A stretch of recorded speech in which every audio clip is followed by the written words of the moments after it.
केसरगंज के ग्राम बदरौली में राष्ट्रीय पंचायती राज दिवस के अवसर पर समारोह का आयोजन किया गया। समारोह को संबोधित करते हुए पूर्व कैबिनेट मंत्री मुकुट बिहारी वर्मा ने कहा कि पंचायतें लोकतंत्र की आधार स्तंभ है। इसकी तरक्की से ही देश और प्रदेश के विकास की तस्वीर बदलती है। इसलिए आत्मनिर्भर भारत के निर्माण में सभी पंचायतें अपना योगदान बढ़ चढ़कर दें।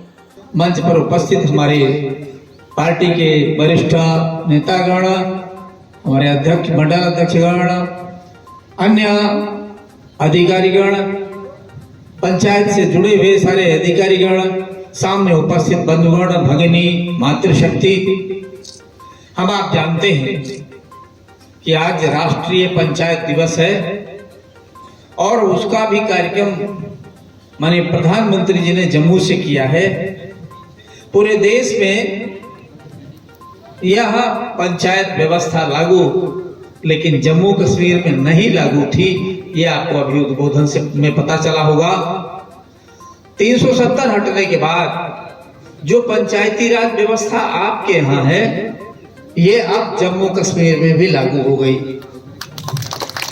आरक्षण व्यवस्था जो आपके यहाँ पूरे भारत में है, जम्मू कश्मीर में नहीं थी, अब जम्मू कश्मीर में भी लागू हो गई। अभी आदरणीय जितेंद्र सिंह जी एक बात कह रहे थे, बड़ी महत्वपूर्ण बात कर रहे थे कि हम जम्मू कश्मीर में शांति खरीदेंगे नहीं, शांति स्थापित करेंगे। इस मौके पर जिलाधिकारी दिनेश चंद ने कहा कि जनपद की समस्त पंचायतें समृद्धिशाला बनकर विकास में अपना योगदान सुनिश्चित करें। उन्होंने सभी को राष्ट्रीय पंचायती राज दिवस की बधाई दी।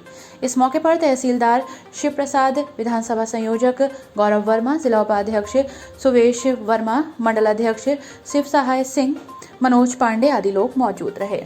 उत्तर प्रदेश और जनपद के यशस्वी जनप्रतिनिधि, पूर्व मंत्री, परम श्रद्धेय आदरणीय मुकुट बिहारी वर्मा जी, यहाँ से प्रत्याशी रहे गौरव वर्मा जी और सम्मानित अधिकारीगण, जन समुदाय, मातृशक्ति। अभी आपने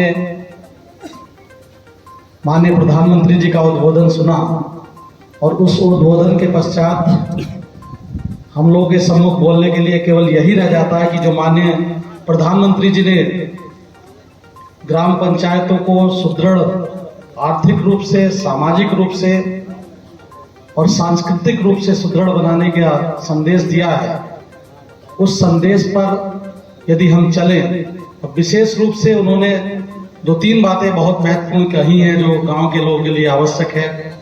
सबसे पहले कुपोषण से मुक्ति, दूसरा स्वच्छता, जो हमें अपने कचरे को किस प्रकार से विभाजित करके उसको गोल्ड में बदलना है, तीसरा एनीमिया। और मैं बार बार सबसे कहता हूं कि गांव में इन सारी चीजों का उपाय है और दवाई से नहीं, केवल खान पान से है।